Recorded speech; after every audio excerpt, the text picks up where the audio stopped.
नमस्कार, आप देख रहे हैं गुड न्यूज पलामू और मैं हूं रविंद्र ठाकुर।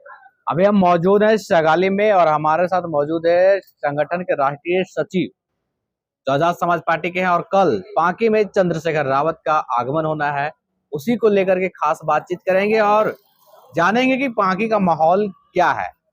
सबसे पहले आपको गुड न्यूज पलामू में स्वागत है जी। आपको और आपके श्रोतागण को बहुत बहुत धन्यवाद इसके लिए।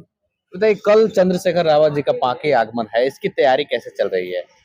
देखिए, कल की तैयारी हमारा जोरों शोरों से है और हम लोग लगभग 4 दिन पहले ये डेट डिक्लेयर किया है कि चंद्रशेखर आज़ाद जी का कार्यक्रम 8 नवंबर को है पांकी में, लालू मैदान में, और हेलीकॉप्टर के द्वारा जो है उनका आगमन होगा और बहुत ज़बरदस्त तरीके से स्वागत किया जाएगा उनका, क्योंकि जो जिस तरह से संसद में बैठ के और सांसद का जो प्रक्रिया उसको निभा रहे हैं वो सराहनीय है। कहीं ना कहीं दलित, आदिवासी, मुस्लिम और पिछड़ी समाज का एक आवाज बन गए हैं, उभर गए हैं। तो इस क्षेत्र में सब उनको जान रहे हैं। पिछले बार आए थे तो बहुत कम प्रचार प्रसार था, लेकिन इस बार चुनाव लड़ रहे हैं और मजबूती से लड़ रहे हैं, तो प्रचार प्रसार ज्यादा है और लोगों को देखने का, सुनने का ज्यादा उत्सुकता है। लोगों का फोन आ रहा है, कॉल आ रहा है कि हम किस तरीके से आए, कैसे आए, ये सारी चीजों पे बात हुई। अच्छा, लोगों का क्या उम्मीद है इस बार? लोगों का देखिए, आप सीधा सिंपल समझिए कि जो 5 साल पहले की शासन रही है उसमें कहीं ना कहीं हिंदू और मुस्लिम की शासन रही है। हिंदू और मुस्लिम को जो है एक दूसरे से ये विरोध में बताया गया है, लेकिन 5 साल पहले तक ये सब सारी चीजें नहीं थी।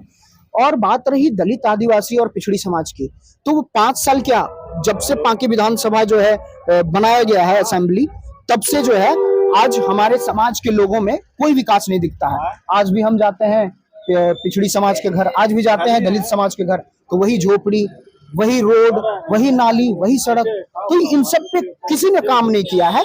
भले आज दलित की आवाज बनते दिखाई दे रहे हो मंच पे, गाड़ी पे चढ़ के लोग ऐलान कर रहे हैं, लेकिन दलित होना और अपने आप को दलित की राजनीति करना, इसमें आसमान जमीन का अंतर दिखता है मुझे। दलितों का कितना समर्थन मिल रहा है, मुसलमानों का कितना समर्थन मिल रहा है? देखिए, अभी जो भीम आर्मी ने जिस तरीके से पांकी में काम किया है, आप खुद रिपोर्टिंग किए हैं कि हम लोगों ने हर जुल्म पे आवाज उठाया है, हर शोषण पे आवाज उठाया है, हर गलत डिसीजन पे, चाहे वो विधायक हो, सत्ता पक्ष हो या विपक्ष हो, हमने उनके खिलाफ आंदोलन किया पांकी में। तो ये सब जनता जो है बहुत समझदारी तरीके से वॉच कर रही थी पूरे 5 साल। और जब हम फील्ड में उतरे आज के 3 महीना पहले, तो 3 महीना पहले से हमारी सबकी जो है, सब लोग जो है टिकट में व्यस्त हो गए। अपना अपना टिकट मिलेगा तो तब पहचान होगा, लेकिन हमारा वैसा कोई कहानी नहीं था। हम 3 महीना पहले से उतर गए और 65 के 65 पंचायतों में हमने 30-30 लोगों का कमेटी तैयार कर लिया। अब हमारा बूथ कमेटी भी कंप्लीट है 30-30 लोगों का। तो वहां से जो रुझान आ रहा है जबरदस्त है। हम चुनाव जो है, अगर जनता ने इस बार बढ़िया तरीके से, जिस तरीके से समर्थन कर रही है, अगर 11-13 तारीख तक समर्थन रहती रही तो हम चुनाव जीत रहे हैं। आपको एक बात और क्लियर कर दे रहे हैं कि दलित की वोटर्स लगभग 90,000 के बाहर है, प्लस है। मुस्लिम की वोटर लगभग 62,000 से प्लस है। आंकड़ा ये कहती है, ये चुनाव आयोग का आंकड़ा है, हमारा नहीं, पिछला लोकसभा का। अब आदिवासी को देखिए तो 35,000, और ये तीनों पिछड़ी समाज तो है ही, पूरे पूरे गिरे हुए हैं। तो ये तीनों का आंकड़ा आप देखिएगा तो 2 लाख वोटर है हमारे पास। 2 लाख में से मुझे जितना अगर जनता ने चाही तो सत्ता मुझे मिलेगी, और सत्ता मिलेगी तो फिर हम दिखाएंगे इनको, डॉक्टर शशिभूषण मेहता को भी दिखाएंगे, बिट्टू बाबू को भी दिखाएंगे कि सत्ता कैसे चलाई जाती है, अच्छे से दिखाएंगे। जनता से क्या अपील करना चाहते हैं? जनता से हमारा सीधा अपील है कि इस बार संविधान बचाने वाले के साथ आना चाहिए आपको, शोषण पे आवाज उठाने वाले के साथ आना चाहिए आपको, हर जुल्म के आवाज उठाने वाले को साथ आना चाहिए। चाहे वो नबी मोहम्मद साहब का मामला हो, उस पर कोई भी कांग्रेस के लीडर मुस्लिम का वोट तो जरूर ले लेते हैं, लेकिन उनके ऊपर जब जुल्म होता है, उनके ऊपर जब सवाल की जाती है, तो वहां पर इन लोग कांग्रेस के लीडर हो या बीजेपी के लीडर तो है नहीं, कोई नजर नहीं आते हैं। तो मैं सबसे, जितना मेरे मतदातागण हैं, उनसे अपील करेंगे कि जो आवाज बन रहा हो, आज बिना सत्ता में रहते हुए भीम आर्मी इतने लोगों का न्याय दिला रही है, तो जब सत्ता आ जाएगी तो बिल्कुल काम होगा और अच्छा काम होगा, निश्चिंत रहें। शिक्षा पे हमारा काम होगा। शिक्षा में हम देख रहे हैं, स्कूल की व्यवस्था आप देख लीजिए, क्या स्थिति रही है स्कूल की। 2 टीचर्स पे 300-300 बच्चे हैं।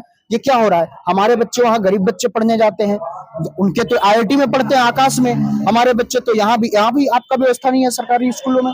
तो सीधी सी बात है कि डिस्क्रिमिनेशन हो रहा है। सरकार ऊंच नीच का जो है भेदभाव कर रहा है, गरीब अमीर का, और इसको हम लोग मिटाएंगे।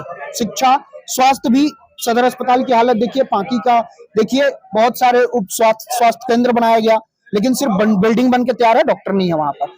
गरीब जनता जो है खाटी पर अपना डिलीवरी केस, जो महिलाएं होती हैं उनको लेकर बाहर निकल रही हैं। अभी तो पांकी में दिखाया गया है, एक न्यूज चैनल के द्वारा दिखाया गया है। तो ये सब चीज जो है दिख रहा है। मुमताज खान जी एक नेक ईमानदार व्यक्ति हैं, ये सब देख रहा है, तो रुझान हमारे तरफ है, अच्छा है। चंद्रशेखर रावत के आगमन 8 तारीख को होना है, इसके लेकर के क्या तैयारियां चल रही है? पूरे पांकी विधानसभा में सबसे पहले तो आपके चैनल के सभी दर्शकों को और आपको, जो ये महापर्व 13 तारीख को है, इस महापर्व में आपने अपने चैनल के माध्यम से लोगों को जो आप चंद्रशेखर रावत जी के कार्यक्रम के बारे में जानकारी दे रहे हैं, आपको बहुत बहुत धन्यवाद। 8 तारीख को भाई चंद्रशेखर जी का आगमन पांकी के लालू मैदान में होने जा रहा है। अभी हम लोग हेलीपैड की व्यवस्था करवा रहे हैं और टेंट वगैरह जो लगता है, स्टेज वगैरह बनता है, वो आज से संभवतः शाम से बनना स्टार्ट हो जाएगा। और हमारे 65 पंचायत जो हैं पूरे पांकी विधानसभा में, 65 पंचायत में पंचायत कमेटी जो गठन किया गया है, उस कमेटी के सभी पदाधिकारियों को ये आज निर्देशित किया गया है कि कैसे, कब, किस समय लोगों को जानकारी देना है, प्रचार प्रसार करना है। पंचायत स्तर पर ग्राउंड लेवल से लोग आएंगे भाई चंद्रशेखर जी को सुनने के लिए। ये तो आने वाला जो समय 8 तारीख है, वो हम लोगों का प्रचार प्रसार कितना कामयाब हुआ, ये आपको 8 तारीख को देखने को मिलेगा। उनके आने से क्या लगता है, माहौल चेंज होगी? बिल्कुल चेंज होगी। चंद्रशेखर रावत जी जो आजाद समाज पार्टी के राष्ट्रीय अध्यक्ष हैं और गरीब, दलित, शोषित, आदिवासी और अल्पसंख्यक समाज के जो शोषित वर्ग के लोग हैं, उनके रहनुमा के रूप में वो उभर के आए हैं। और उनके आने से पांकी विधानसभा में एक नई क्रांति को जन्म देने वाला है। उनके आने से प्रभाव तो क्या, जो सभी अपने आप को राष्ट्रीय पार्टी के उम्मीदवार बता रहे हैं, राष्ट्रीय पार्टी के उम्मीदवार उनके बहुत बड़े बड़े नेता हैं, जो संभवतः उन लोग भी आएंगे। मगर जब चंद्रशेखर रावत जी का जो आगमन होगा, तो पांकी का नज़ारा देखने लायक होगा।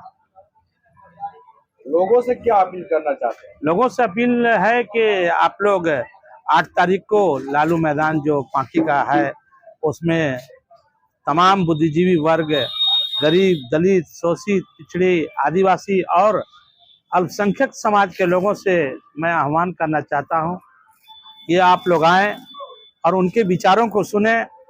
और उनके विचार को जब सुन लेंगे तो संभवतः सभी लोग प्रभावित हो जाएंगे। कभी पारदर्शिता नहीं हो सकती, लेकिन आज 100% वापसी का भरोसा सोना महल से ले रहे हैं। हमने करके दिखाया। लोगों को विश्वास नहीं था कि सोने चांदी के आभूषण कभी EMI पर ले सकते हैं, लेकिन आज हमारे सभी ब्रांच में लोग अपने मनपसंद जेवर EMI पर ले रहे हैं। हमने करके दिखाया। असंभव वाली चीज, सोने के आभूषण की बुकिंग के बाद अगर भाव कम हो जाते हैं तो ज्वेलर्स कम हुआ भाव देने से घबराते थे,